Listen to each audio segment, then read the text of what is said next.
So, as Simon said, the theme I've chosen for my series of lectures is mathematics and its links between culture and creativity.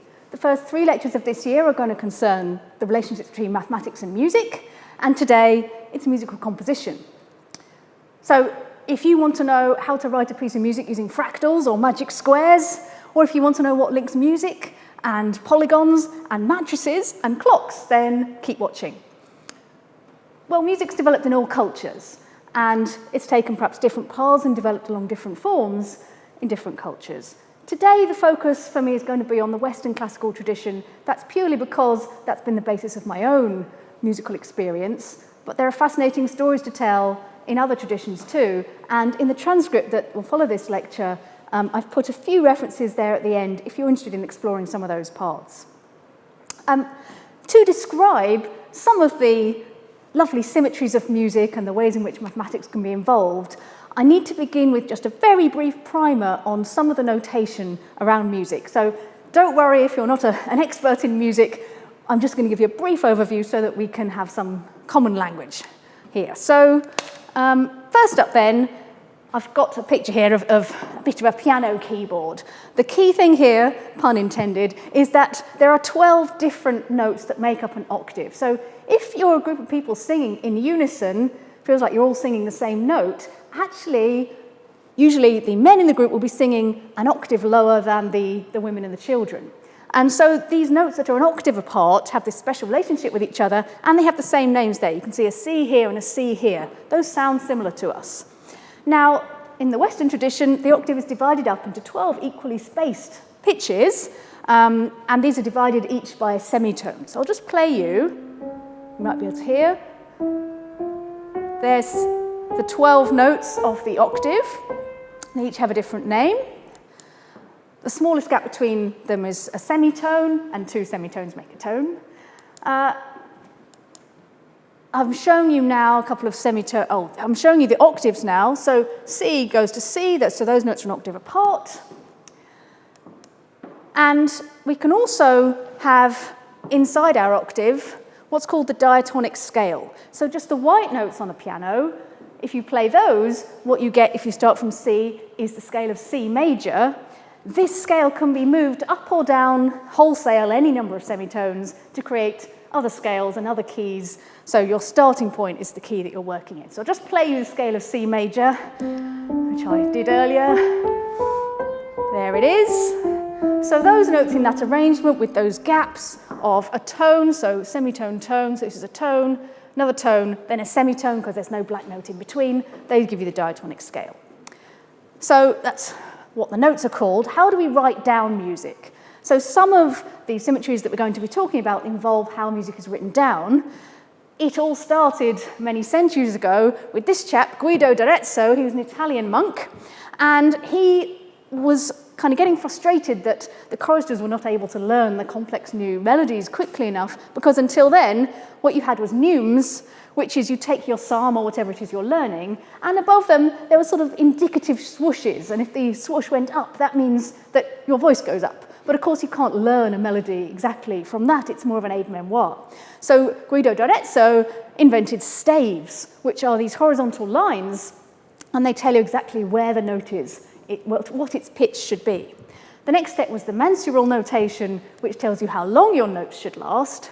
So I'll just briefly mention this here, and to note, I know that some of the people watching online are based in the US, where we have different words for these notes. So in the middle here, a crotchet is what we call it in Britain, but in the US it's called a quarter note, which begs the question, a quarter of what?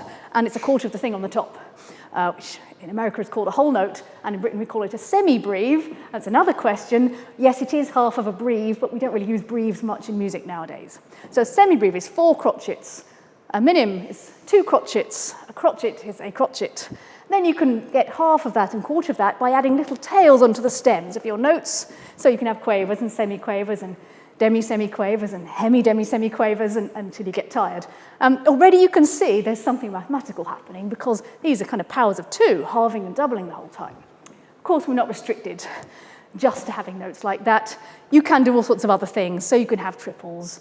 You can put dots after your notes. So there's another bit of infinite sequences here, I guess, going on, because if you put a dot after a note, you had half its value again. So a dotted minim would be 3 quartchit beats, because half a minim is 1. And then you could put another dot and add half again, get 3.5 beats. So if you had infinitely many dots after a minim, you can decide how many beats you think that would be. I don't think anyone's ever actually done that. If you're quiet temporarily, which I'm not often, then you can have a rest. And so you indicate how long you're not playing your instrument or singing for with particular symbols that indicate that.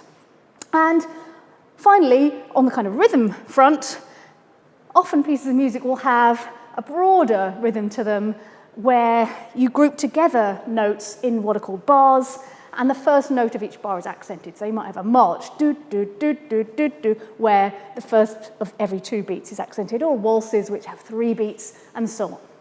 So we've got our durations and our rhythms. We know what the notes are called. How do we put them onto these staves? So here are the notes again.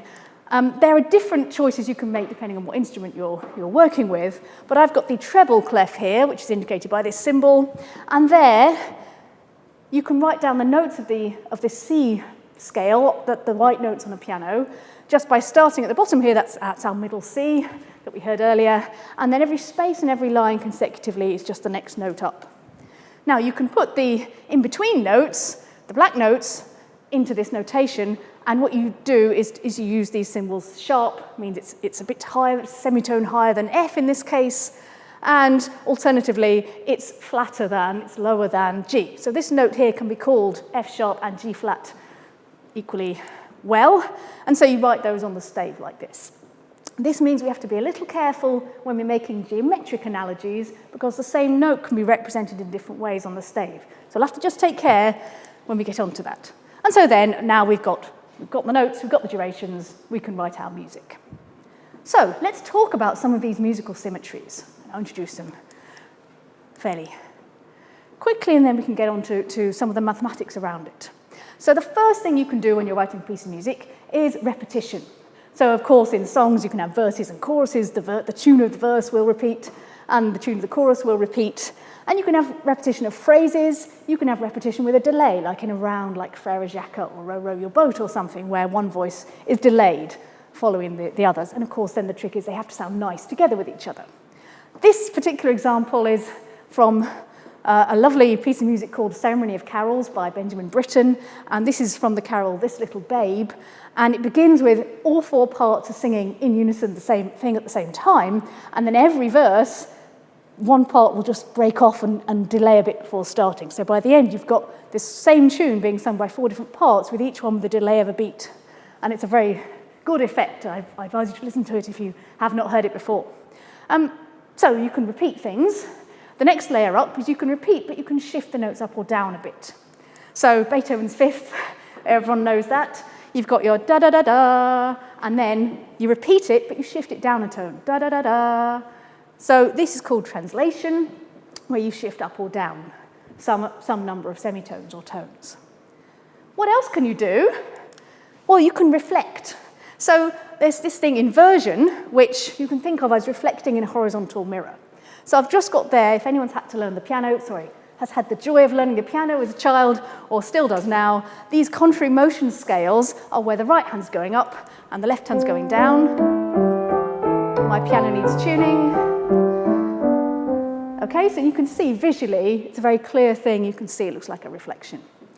Okay, there are examples throughout music. If you want an example of anything, go to Bach. That's my rule in life.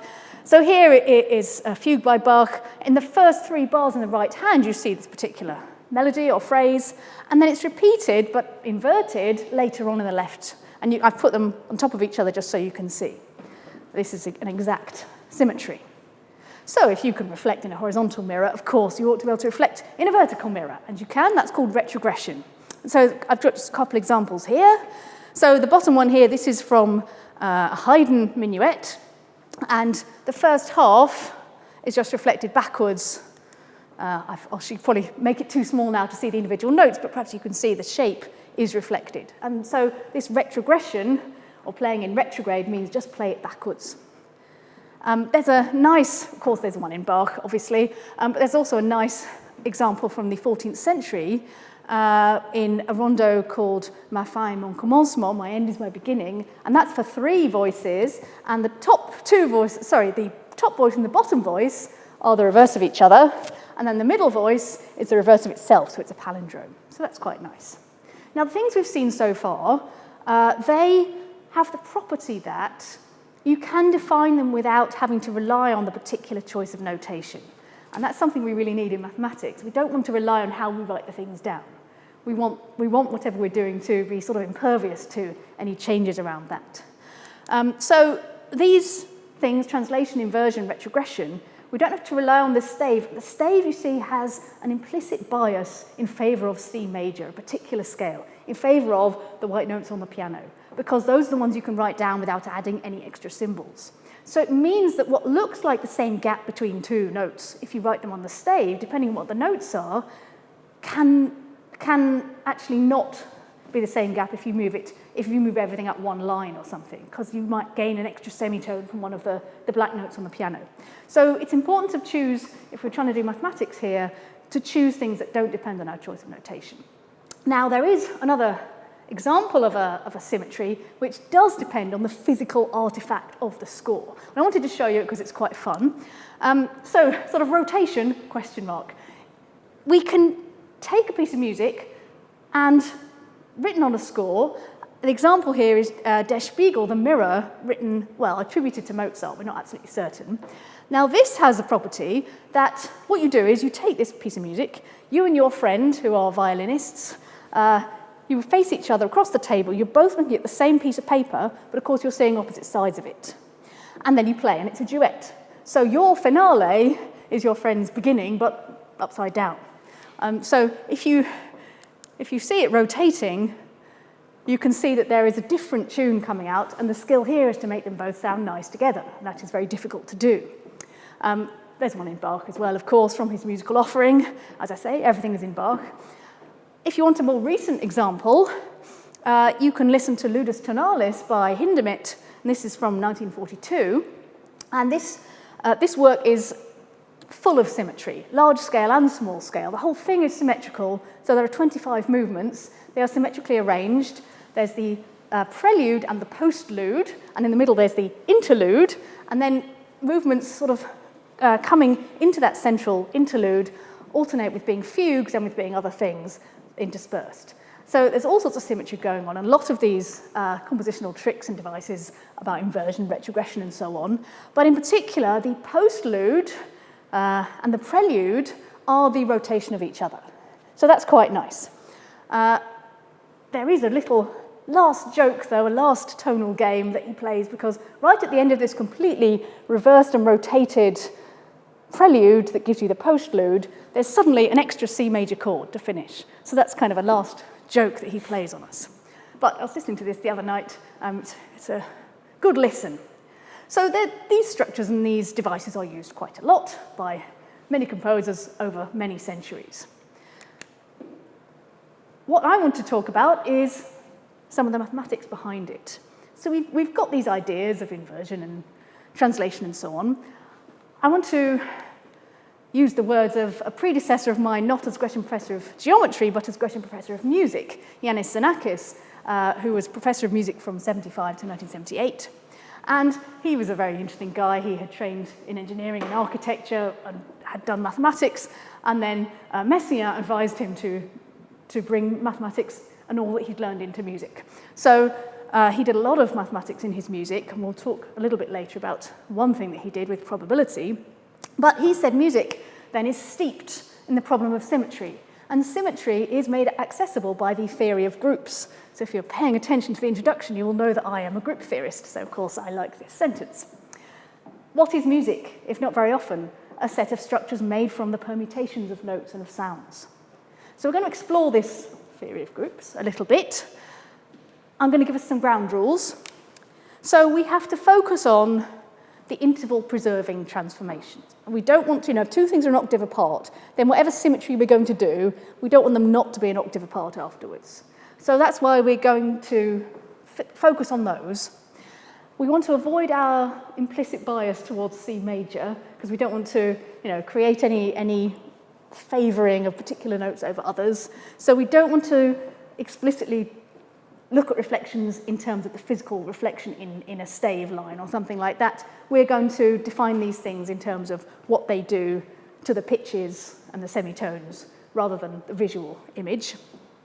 And we will measure all our intervals. So the interval is just the gap between two notes, right? We'll measure all of those in semitones, not in terms of notes on a particular choice of scale. So that's our kind of ground rules. So what is this thing that we can call a translation if we want to stick to those ground rules? Well, let's have a definition. We'll just say, we'll call it Tn. Tn will be translation up through n semitones. So the example I've got there is just a pair of notes, and they are both being translated up through two semitones. Up, up, there we go. So that's just two steps, and we're just marking equally on that little graph there. We're marking our semitone lines. So this isn't a stave or anything. So translation up through two semitones, fine. Well, we can do other things. Let's now translate down through three semitones. And you will see that the net effect there is that our original thing has gone down by one step. So we went up by 2, down by 3, and the net effect was down by 1. And 2 minus 3 is indeed minus 1. And this always works. When you combine these things, if you translate through n and by m, then the net effect is you've done a translation through m plus n. There's a couple more points to make about translations. First, there is the boring translation through 0 semitones, i.e. you leave everything identically where it is. Because it's identically where it is, you call that the identity map. Just leave everything where it is. The other thing is that if you go through 12 semitones, now we heard earlier that 12 semitones make an octave. So actually you get back to the note you had before, just in a higher register. And we've said we consider those to be the same sort of notes. In unison singing, we still think everyone's singing the same thing. So going up 12 semitones really isn't doing anything in terms of what the music, the pitch classes are of the music. So we're going to think of up through 12 semitones as really not doing anything. It's the same as our 0 translation, the identity map. And because of that, the kind of arithmetic we're doing with these translations is a bit like a clock. You know, when we tell the time, if it's 2 o'clock when I finish, 12 hours from then, it will be 2 o'clock again. It'll be 2 o'clock in the morning, not 2 o'clock in the afternoon, but it's still 2 o'clock. So translations also satisfy this clock arithmetic property. And to remind us of that, so to remind us that if we do translation through 7 and then translation through another 7, that's not 14, it's now 2, because with octave, we just discount. So to remind us of that, we use a symbol. We just put a circle around our plus sign to remind us of the fact that really we've got a clock going on.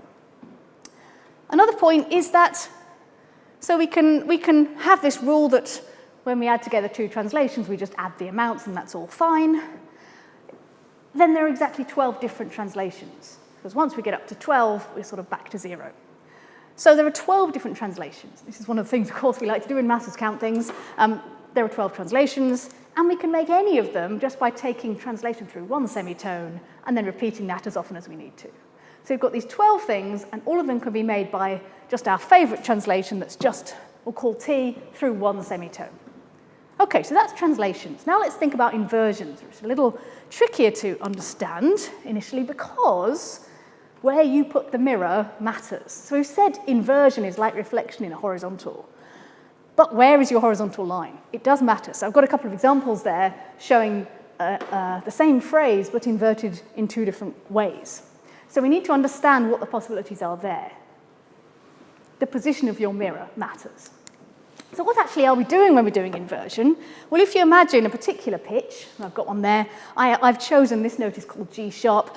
It gives you a symmetry in the piano keyboard. It's the middle of the three black notes there, so you have this sort of visual symmetry, but you could pick anything, any pitch, and if you're going to reflect around that pitch, what you want to do is you take your pitch P, and if you've got some other pitch, and I guess you're measuring these things in semitones above some default level of 0 that you've decreed, you take your pitch P, and you have at some other pitch X, and to reflect in that pitch P, you just want to bring it to the other side of that pitch, but the same distance. So if you're 2 semitones above that pitch, the image, what you end up with, ought to be 2 semitones below. So just like a normal reflection. So how we do that is we say, okay, if X is here, and you're reflecting about this pitch, the distance from x to p is x minus p. So if you take that off, you get to p, and you take it off again, you will get to the other side of p, the same distance. So the expression for it is just, if your inversion, we call it IP, about a pitch p. You take your x, and you subtract twice x minus p. Simplify that, 2p minus x. So that sort of gives you an expression for where my pitch goes to, and the image of that under that transformation. Okay, so again, I've got a favourite inversion. You can pick your favourite inversion, but we just decide on one, and a particular pitch that we will say is pitch 0. And then everything else can be measured in terms of how many semitones above or below that 0 pitch is. So, you know, I've picked G sharp because of aesthetic reasons, basically. But anything you like, say that's 0, and then I will call I will let that be inversion around that pitch. And the reason that's kind of the most useful one and the easiest to deal with is because if you decree that your P there, your pitch is 0, then this inversion, well, 2P is 0. So you're just sending x to minus x. Okay, so that's my favourite inversion. Now, it turns out you can express all inversions in terms of that favourite one and a translation, a carefully chosen translation. So why is that? Well, you can see the little calculation there. What are you doing to your pitch x here? Well, you do your inversion, which sends x to minus x, and then you do the translation through 2p to it, and that adds 2p. Just moves up 2p semitones. So the net effect is 2p minus x. Hooray, that's exactly IP of x. That's exactly my inversion, IP. So that tells you that, in fact, every inversion can be made with your one favourite inversion, I, combined with a translation. Okay, so there are 12 inversions, that means, because how do you make them? You take your favourite inversion and you combine with one of your 12 translations. So there are 12 inversions. So we've got 12 translations and 12 inversions. What's next? Retrogression. That's playing it backwards. So you're reflecting in a vertical mirror, in some sense. So we'll call this R for retrogression. And now we've got three things: translation, inversion, retrogression. And you can say, well, all right, can I combine these? Can I do a translation, then an inversion, and then retrograde, and then another translation, and so on and so on? There must be loads of things I can do.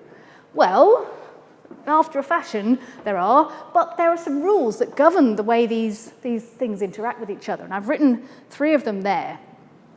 So the example here shows that retrogression, playing it backwards, followed by inversion, is the same as inversion followed by retrogression. You can check this out for yourself, but it doesn't matter which way round you do those two things, you get the same outcome. We say in maths they commute with each other. So that means if you've got a big expression with lots of R's in and lots of I's in, you can move all the I's to one side and move all the R's to the other side because they can just move past each other. And it's the same thing with retrogression and translation. You can just swap them over in any expression. It's almost the same thing with inversion and translation. The rule there, which you can sort of check the algebra if you want, but the rule says, okay, if you've got my thing and I do the inversion and then I translate it up through n semitones, that's the same as if I translate it down through n semitones and then do my reflection. You get the same outcome. So that means you can move your translations past your inversions, but at the cost of changing a few plus signs to minus signs.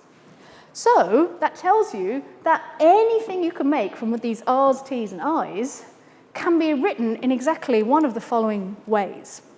It's either a translation or it's an inversion.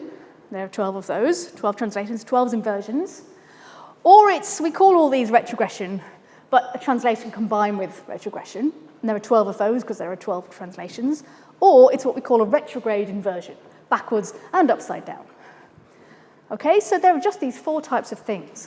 And it can be shown that there's nothing else. So these are definitely all the things you can make starting with retrograde, inversion, and translation. There's nothing else. These are the only interval-preserving transformations, the only things that leave octaves an octave apart, and all the other intervals where they should be. So there are 48 things. There are 12 of each kind. And these 48 things form the mathematical structure known as a group. And it was, at least in part, it was this that Yannis Xenakis was talking about when he was saying we understand music through group theory. So I want to tell you a little bit, at least give you the definition of a group. There are lots and lots of examples of groups all the way through mathematics because groups measure symmetry. So anywhere you have a symmetry, there's a group lurking in the background. That's why they're such powerful objects. They're also nice because they can be defined in just 4 rules. So it's not a huge, complicated edifice. There are 4 rules that tell you whether a set is a group. And it's all about how the elements are combined. So a group, it's a set. So for example, we could take the set of whole numbers, integers, or we could take the set of our 48 musical transformations. The key thing is that any pair of elements in that set can be combined in some way with some operation such that the outcome is still in your set. So the set is closed, we say. You can't escape from it by combining elements. You will always get something back that you already have. So we've sort of alluded to this already with the music group, which I'll call M, I guess, for music, that whenever you combine these retrogressions, inversions, and so on, you do get back something you already have. So I'm going to show you 2 groups side by side and just tell you the other rules that apply with groups. And all of these are there for very good reasons, that they allow us to prove fantastic things. But all groups have these same 4 rules. And that means if you prove something about a group in general, then you've got something about all these different situations. So one is whole numbers, and another one is the music group, but there are all sorts of examples elsewhere. So, okay, let's have side by side these 2 examples. So integers, whole numbers, how are we combining them? By adding them together. And with the musical transformations, how are we combining F and G musical transformations? Well, we just do one and then we do the next one. So what's FG done to your X? X is any old pitch. Well, it's F of G of X. Okay, so the first rule is this closure rule. You have to be able to stay inside your set when you combine any 2 elements. So for whole numbers, certainly if we add together 2 whole numbers, 2 integers, the answer is another integer. So that's okay. And for our musical transformations, well, if you've got 2 things that preserve intervals, then if you do one of them, the intervals are all still preserved. And then if you do the next one, you're still preserving the intervals. So the net effect of both of them will still preserve intervals. So that's okay.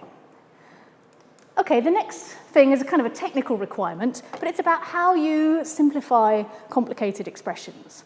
So with addition, it would say if you've got 3 numbers, A, B, and C, then if you want to find out what's A plus B plus C, you get the same answer if you go A plus B plus C, or if you go A plus B plus C.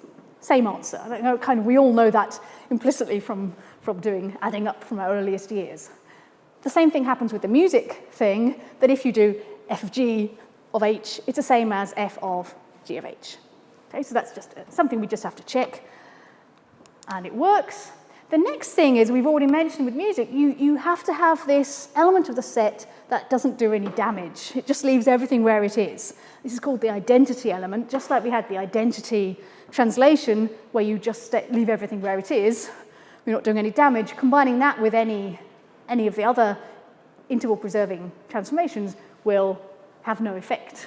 And this is the same with the number 0 when you're doing addition. You know, any A plus 0 equals A still. So adding 0 has no effect. Translating through 0 has no effect. So that's called the identity element. And that relationship of having no effect comes into play when you have other elements of the set and you have this sort of undoability property, which is the idea of inverses. Now, I apologize that inverse is a very similar word to inversion. The thing is, they're both such deeply rooted concepts in the respective areas that I didn't want to introduce either of them by using a different word. So inverse is not the same as inversion. We'll just have to manage for the next minute or so to get past that. So what is an inverse? Well, it's kind of the undoing of an element. So with addition, if you add A, how do you undo that? You take A away again. And so A, take away A, is 0, your identity element. So every element in your set has to have this idea, it has to have an inverse, you have to be able to undo what you've just done. This happens in the music group as well. Everything is undoable. So if you translate up through 6, then you can undo it by translating down through 6. So that would be its inverse. How about if you do an inversion, a reflection, a horizontal line? Well, if you do an inversion and then you add the inversion, then you do it again, you're back to where you started. So inversion is its own inverse. So maybe it's not so bad that the words are similar. And retrogression, reflecting the vertical line, playing it backwards. If you do the retrograde, and then you do it again, you get back to where you started. So those things are their own inverse. So everything has its own inverse in the music group. So these things form this mathematical concept called a group. Now, I said there are groups everywhere in the world and in mathematics. Actually, the music group itself has echoes elsewhere, in geometry and in other places. And I wanted to just give you just a couple of those echoes. And when I'm talking about echoes, what I mean is there are some subsets of this group that themselves form groups. So they are closed in this way that we discussed. And those things are called subgroups for obvious reasons. And there are 3 of them that appear in disguise elsewhere in life. And I've got you just sort of indicative pictures here, which we'll see what's going on. So the first one is we've already seen this idea of a clock. So a clock group, we might have 12 hours in our clock, but you can have any number of hours. Our translations, the set of 12 of them, form this group where when you add things and you don't, if you get to 12, you loop back to the beginning again. So you can call this the clock group, or mathematically it's called the cyclic group. Luckily, the same letter C is involved in both cases, so you can choose which one you prefer. There are infinitely many of these things. So our clock group that crops up in music is when the clock has 12 hours, but there are other kinds of group that have this property. So another example is something like the days of the week, where, say, 7 instead of 12 is the magic number. 7 days after Monday, sadly, it's Monday again. So we have this same cyclicness. So that's the clock group, and there are lots of those, infinitely many, in fact. The next one is to do with geometry. So if you take the translations and the inversions together, that's 24 elements, they have the same relationship with each other as the symmetries of a regular dodecagon, 12-sided polygon. And the way you sort of translate, overusing that word, from one setting to the other, is if you think of translation up through one semitone, you convert that into rotation through 30 degrees, or a 12th of the way round. And you convert inversion into reflection in the horizontal line. If you do that, and make all the products and things that you can, you precisely get the symmetry group, the group of all the possible symmetries of a dodecagon. So there's some geometry. And then the final thing, this poor woman is doing what we're supposed to do every few months. We're all supposed to turn our matrices, right? I don't know how many of us, anyway, I'm sure I do it, definitely. Sometimes. So here, I like to think of this as the mattress turning group. It's got a proper maths name, which is the Klein-4 group. So we can think of this little subset of the music group as the mattress turning group, because these are the ways in which you can turn your mattress. So you can leave it where it is, that's translation through 0. You can flip it top to bottom, that's like inversion. You can flip it side to side, that's like retrogression. Or you can flip it side to side and top to bottom, which my hand can't do, and that's retrograde inversion. And those are the 4 things you can do with your mattress, and that forms a little group. So there are some examples of the echoes of music in other areas of mathematics and life. Well, you could ask then, this is fun to find the mathematics behind the music, but does this stuff get used? Are people using these mathematical symmetries and the knowledge that there are 48 of them and so on in music? Are composers using this stuff? And the answer is yes, of course, otherwise I wouldn't have asked. And to see how, or one way in which that's happening, we need to meet Schoenberg and his 12-tone method. So he was one of the key proponents, and then the second Viennese school came out of this. There were others around that time. In the early 20th century, there was a lot of exploration into how we can move away from your key signature, so your C major or your whatever key signature you've got. And if you're doing that, you don't want just to have nothing. You want to have some structure, but what structure are you going to replace your key signatures with? And one answer is tone rows.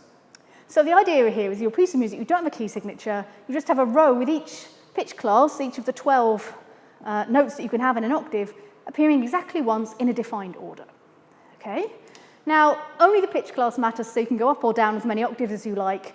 It's, easy to see. The C comes third in that list, so that's where it's going to be.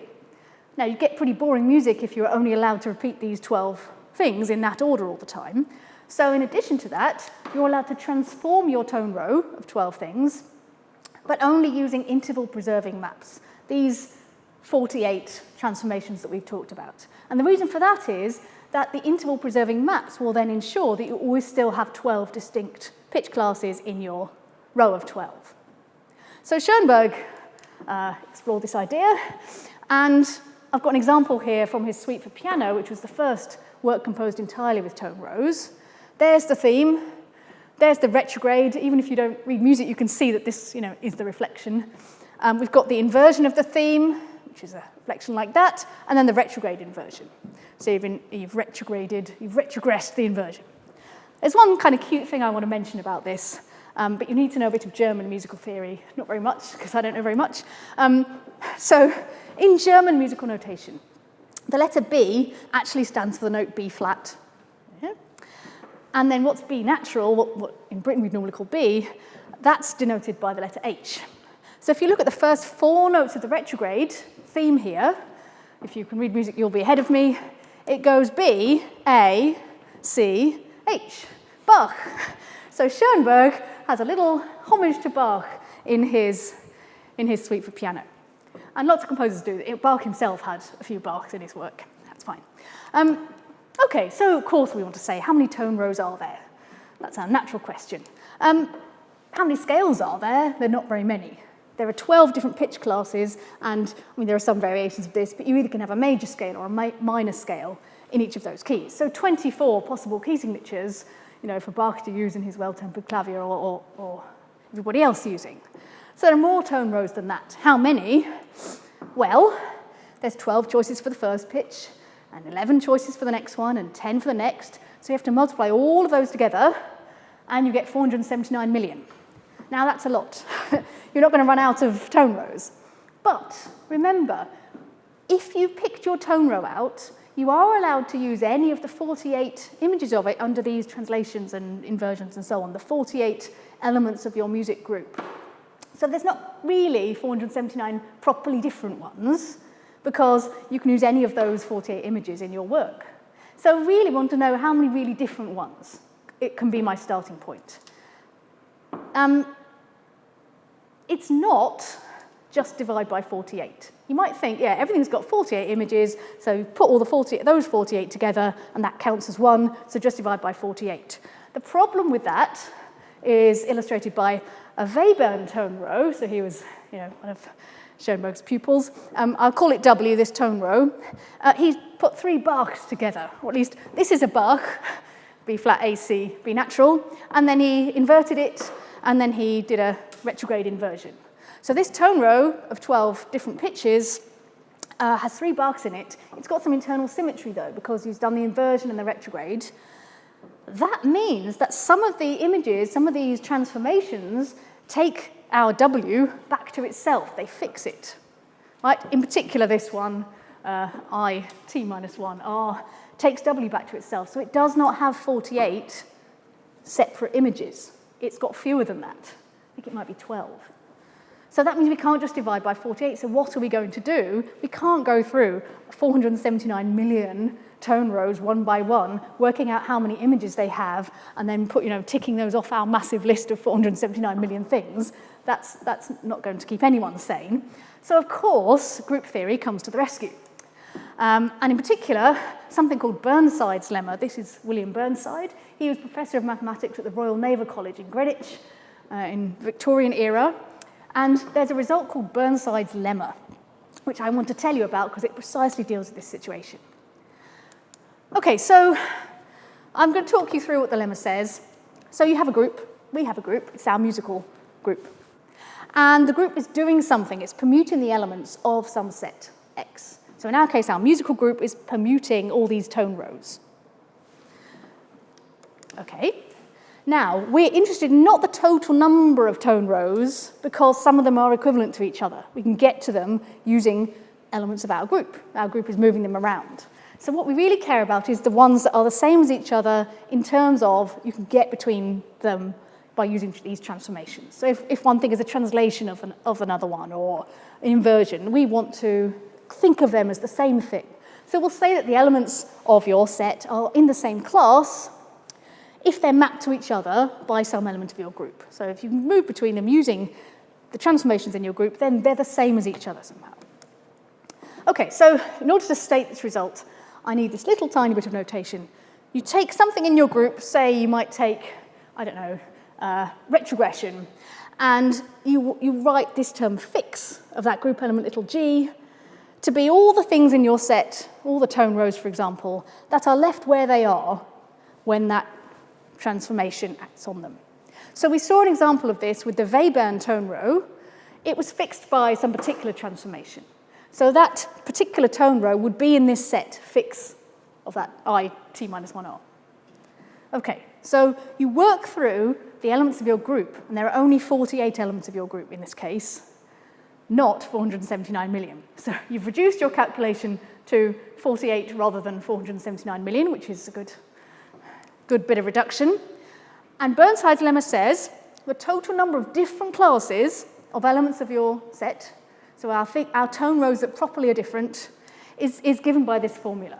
Okay? So what you do is you add up all the sizes of these fixed sets, you get a big number, and then you divide through at the end by the number of things in your group. So we would divide at the end by 48.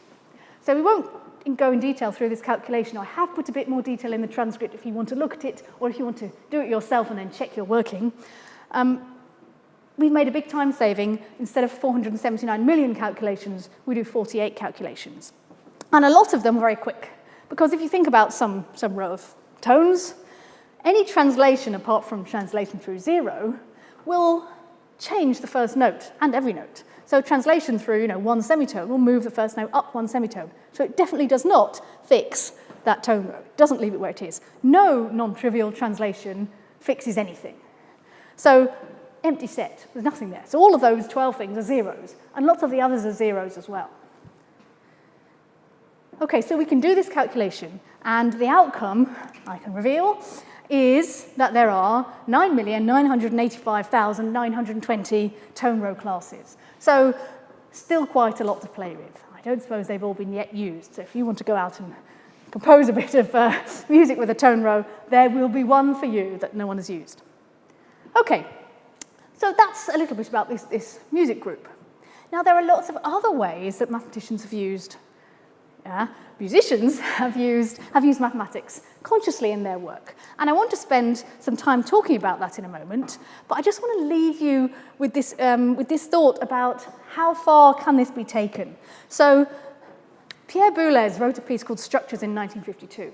In that piece, every single component of the music was defined by prescribed rules. So he had a tone row, and that it had 48 images. And this defined the notes he was going to play, but he also defined which order he would play the translations of it through formal rules and formal structures. He also defined the note durations, the dynamic instructions, and the mode of attack. Is it staccato, is it legato, is it loud, is it quiet? Everything was predetermined. And he said later this was kind of almost something he felt he had to do to almost work it through his system. So he said he wanted a blank slate, a tabula rasa. He felt that he was himself a small and very, very primitive computer. If he could have put it through a computer in 1952, he would have done. And he said this was a demonstration through the absurd. So this was taking the thing to its limits. And it was too structured, and there wasn't enough room for the composition really to happen. He was asked, would you like to listen to it again now? And he said, I don't feel the need to do that just now, thank you. But he said, it's something I really had to do. And he moved back from the total serialism after that point. So other ways then that composers have used mathematical forms in a conscious way. This picture here is of Kaya Sariaho, who will appear when we mention fractals in a moment. But there are just a few, I'm sure there are many other ways that mathematics can be used. There are a few ways we're going to talk through in the last 10 minutes of our time. Okay, so sets and groups. We've said something about groups, but I didn't want to move on before mentioning Milton Babbitt, because he's an American composer who's a pioneer of electronic music. He's the only composer that I know of who also has a theorem associated to him, Babbitt's theorem. So I will explain this very briefly. It says, given any set of tones, the multiplicity of occurrence of a given interval in the set determines the number of tones in common between that set and its translations by that interval. So that's a bit of a mouthful. Let's try and break it down a bit. So basically, you take a set of tones, C, G sharp, whatever, a set of tones, doesn't have to be 12. And between each pair of those, there will be an interval. So the interval from this note to this note will be, 6 semitones, and the interval from this one to this one. So you measure all the possible, you take all pairs of tones, and you look at the intervals between them. So that's the collection of intervals. And then you say, okay, for example, maybe an interval of 5 semitones occurs 3 times in all this collection. That tells you that if you shift the whole thing up by 5 semitones, it will intersect your original theme in exactly 3 places. So how many times your interval occurs tells you the size of the intersection. So then you can sort of say, okay, are there sets of tones that have the property that there's the same number of occurrences of each interval? So every interval should occur like twice or something. Such things are known in mathematics as difference sets, the same number of occurrences of each difference. And they will intersect, if you're doing it in terms of music, they'll intersect all of their translations the same number of times. So you can sort of think about what's possible here. I'll just as an indicative starting point, I will say, you can't have all 12 intervals appearing exactly once. And the reason for that is that the tritone interval, that's half an octave exactly, must appear an even number of times. Okay, so there's a Babbitt's theorem, so I thought I must mention him. Magic squares, I love these. So in magic squares, there's an example in this picture by Dürer, a very famous woodcut, Melancholia, of a 4x4 magic square. It's a square of numbers where the sums of each row, each column, I did the columns, each column and each row and the diagonals are the same, this constant number. So the British composer Peter Maxwell Davies used magic squares in some of his works, and in particular one called A Mirror of Whitening Light, where he processed, and we'll just say what that is, a Gregorian chant through a magic square somehow. And then the composition used this magic square and paths through it in various ways. So the square he used and the initial chant he used were 8 tones long. So that's a bit big. So what I've done in honor of today's lecture is I've created a composition myself, which is based on a 4x4 magic square, this one, and of course then I need a theme, or a little phrase of music that has 4 notes in it. So I have processed Bach through Dürer. So let's see what happens. I'll show you the method. So the method is you take your initial theme, your little 4 tones, so I've got Bach, and then you make the other rows of your square. By, say, the 3rd row, you translate your initial theme such that the first note on the 3rd row is equal to the 3rd note of your theme.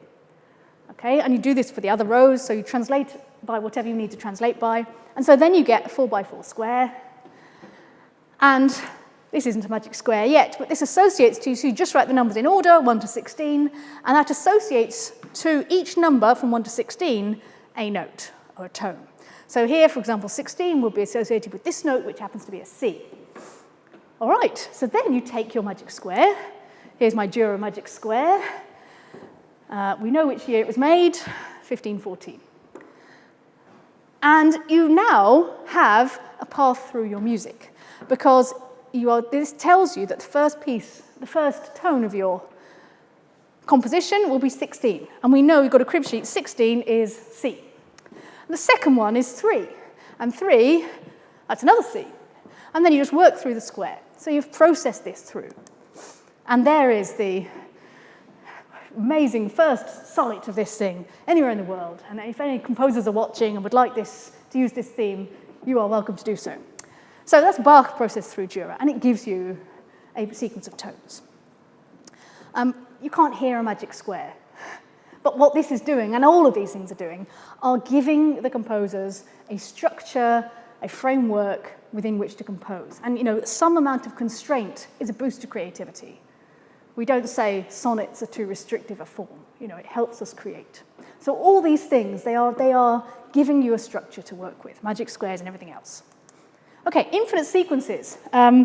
So I apologize to any Danish speakers watching. When I tried to pronounce the name of this composer first time, I got it wrong in at least 4 different ways, which is quite impressive because it's only 3 syllables.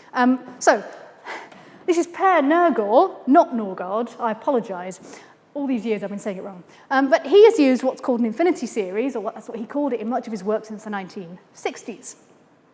So what's an infinity series? So it is an example of something in mathematics that we call a recursive sequence. And it's based on a recurrence relation, so-called. The most well-known of these kinds of sequences is the Fibonacci sequence, 1, 1, 2, 3, 5, 8, 13, and so on, where each term is the sum of the previous two terms. So it's recursive because the next term in the sequence depends on earlier things in the sequence. Now, Per Nørgård's sequence is defined by a little bit more of a complicated set of relationships than the Fibonacci sequence. I'll just show you an example of it here. But you can make subsequent terms, and you make them in pairs, by looking at the previous two terms and then adding or subtracting the interval between earlier terms. So I've just given a little example there where you're starting with B and C, and you just generate all these tones. And then this can be used in your music. And probably the most well thought of example of his work is the Second Symphony, where you get, it's not this exact sequence, it's another one, but he uses an infinity series, and you hear it in various parts of the orchestra at different speeds, so slowed down or sped up, and you just sort of keep hearing echoes of it throughout. So that's an infinite sequence defined with a recursive relationship. Next up, fractals. So there's a birthday cake on this slide because Kaija Saariaho, her birthday is the 14th of October, and I'm giving this lecture on the 13th of October, so that's tomorrow, so happy birthday, Kaija. She has used fractal music generators in some of her work. I mentioned Nymphaea from 1987 for string quartet and electronics. She said, you know, some of this stuff is computer calculated and the motifs gradually convert, recurring again and again. I also know their greatest living composer, this was coming out of a poll in BBC Music Magazine a couple of years ago, where they asked composers to give their top 10, and then they made a big overall list, top 10 of all time. And of course, it had all the Bachs and the Mozarts in. You could ask me at the end what the top 10 was. But she was the first in the list that was actually still living. So she is officially the greatest living composer. Here's a fractal. What's the thing about fractals? So this is the Mandelbrot set. The defining characteristic of a fractal is self-similarity. So as you zoom in and in and in, you get the same pattern repeating over and over again at smaller scales. So we can do this with sequences, actually, and that's what, I'll just let it get to the next Mandelbrot set. There it is. Okay, so the fractal music generators that I talked of involve fractal sequences, and you can use those in various ways in your composition. Notes, note durations, pitches, dynamics, whatever. I want to give you an example of a fractal sequence. This one's called the 2 Morse sequence, and you make it by, you start with the numbers, 1, 2, 3, 4, 5, and so on, and you convert them into binary. So in binary, something like this, 1, 1, 1, it doesn't mean 111, it means 1 lot of 2 squared, 1 lot of 2, and 1 unit. So that would be 4 plus 6. 4 plus 2 plus 1 is 7. Okay, so these are the binary numbers. And then what you do is you go through those and just add up the number of ones, add up the digits. Okay, and you get this. You get 1, 1, 2, 1, 2, 2, 3, 1, 2, 2, 3, 2, and so on. Okay, so there's 1, 1, 1 is giving you that 3. So what? Well, see what happens when we just pull out alternate terms of this sequence. Okay, starting from the second term. So I've just tried to highlight those there, and if you read those off, 1, 1, 2, 1, 2, 2, and so on. I'll just pull those out and put them separately, and here they are. And if you notice, this is exactly the same sequence. Back again. This sequence contains itself at a smaller scale. And of course, you could pull that same trick with the subsequence here, and pull out the alternating terms of this, and you get the same sequence again. So this sequence contains itself infinitely many times at smaller and smaller scales. So it's a fractal sequence. This is the kind of thing that Kaija Saariaho has used in her music. Okay. Probability and randomness. So I've got 2 people to mention here, one more modern than the other. So Yannis Xenakis, our old friend, we just mentioned him. So he created the piece Achorypsis using a probability distribution. So it's something called the Poisson distribution that models rare events.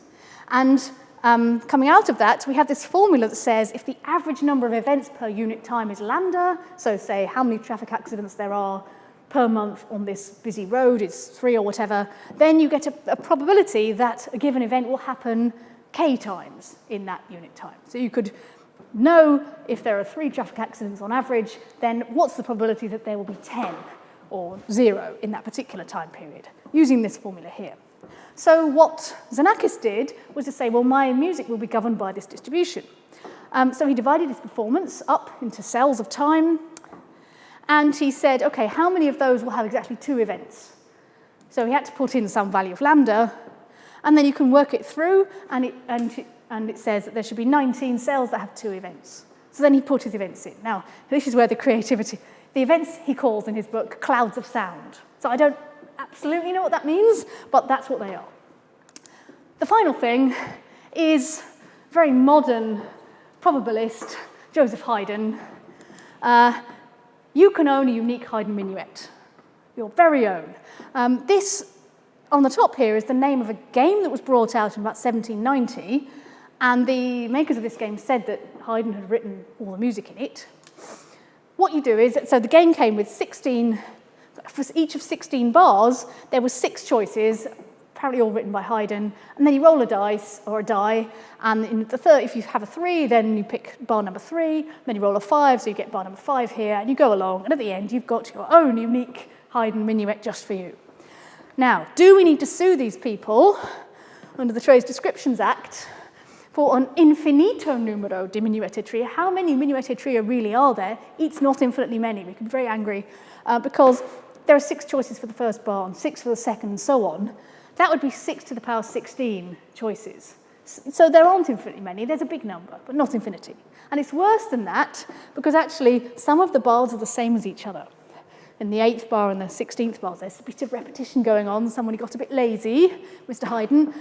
So actually, if you work it out, there are only 940 billion minuette trio. So it's very disappointing.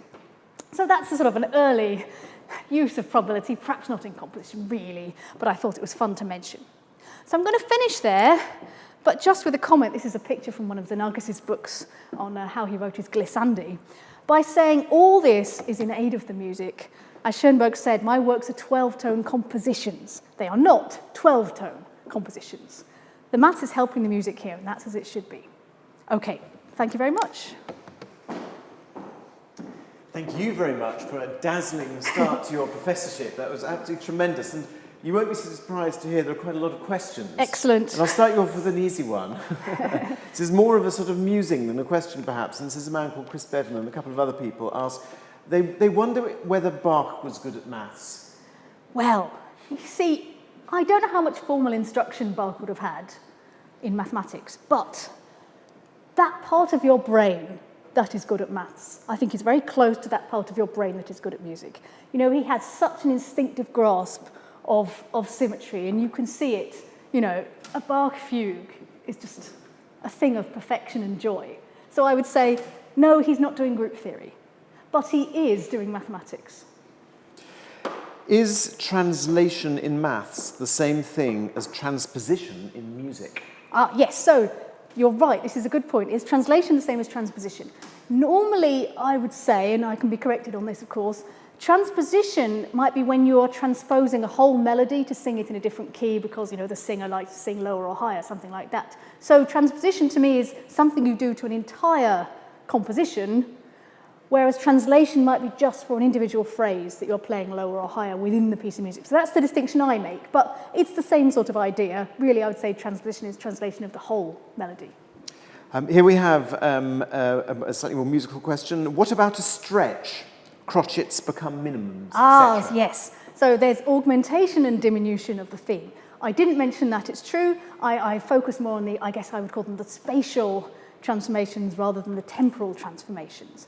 But you're right, that could also be thought of, and that certainly would preserve intervals. I suppose my focus today has been on what I would call the spatial ones, but yes, those are certainly valid transformations that you could do. Here's a specific question. How does the maths stroke geometry of John Coltrane's circle of fifths fit in with these other mathematical musical approaches? Circle of fifths. Well, goodness me, if you are free on November the 17th, we will be talking about the circle of fifths, perhaps not John Coltrane's circle of fifths, but this is a common thing in music that if you move up through perfect fifth intervals, and if you do that, 12 times, and then if you move up through octave intervals and you do that 7 times, if you do that on a piano, though, that gives you back exactly the same note. But if you measure what's mathematically happening to the frequencies, it's a tiny bit different.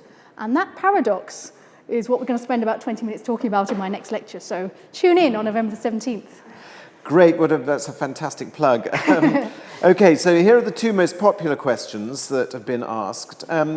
How important do you think it is that the structure of a piece of music should be intelligible to the listener at first hearing? This is a great question. I mean, if we think about what we're saying, the magic squares used by Peter Maxwell Davies, nobody, maybe there is someone, I don't think anyone listening to that for the first time would have been able to say, I think there's a magic square in there. Or if you're listening to apocalypsis, can you detect a Poisson distribution? To my mind, it doesn't matter if you don't spot that on the first listening. It's one of these things, if you understand the structure behind it, I think it can add to your enjoyment. But if you don't spot it, or don't know that it's there even, you still, I think, can detect in some sort of subliminal way, just like in Bach's work or Mozart, there is a structure there, and it's giving a framework. So all of this stuff, I would say, if you're listening to a piece and you're enjoying it, and the composer has created this work, that's the key thing, that's the main thing, and the mathematical structure can enable that, and it's fun to understand it, but you should just enjoy the music. This was a question asked quite early on in your lecture, and I think it's partially been answered, but not entirely. How have some composers incorporated the golden ratio and Fibonacci numbers into their work? Yes, so you do get people either deliberately including the Fibonacci sequence and the golden ratio, which is connected. So the Fibonacci sequence, if you take ratios of successive terms, you get closer and closer approximations to this number, the golden ratio, which is also seen to give you the kind of most beautiful sort of rectangles and beautiful images and spirals that you can make from it. There are composers that have both used this consciously in their work, but also people have, in the analysis of composers' work, detected Fibonacci sequences. Now, some of that I'm less sure of. For example, you get people saying, 1, 1, 2, 3, 5, these are important intervals in the scale, and then 7 is important, but we'll just ignore that for some reason, I'm not really specifying. And then 8 again, that's a Fibonacci number, hooray. And 13, well, that's the 13th note if you play 12 tones, 12 semitones, and then the next one is 13.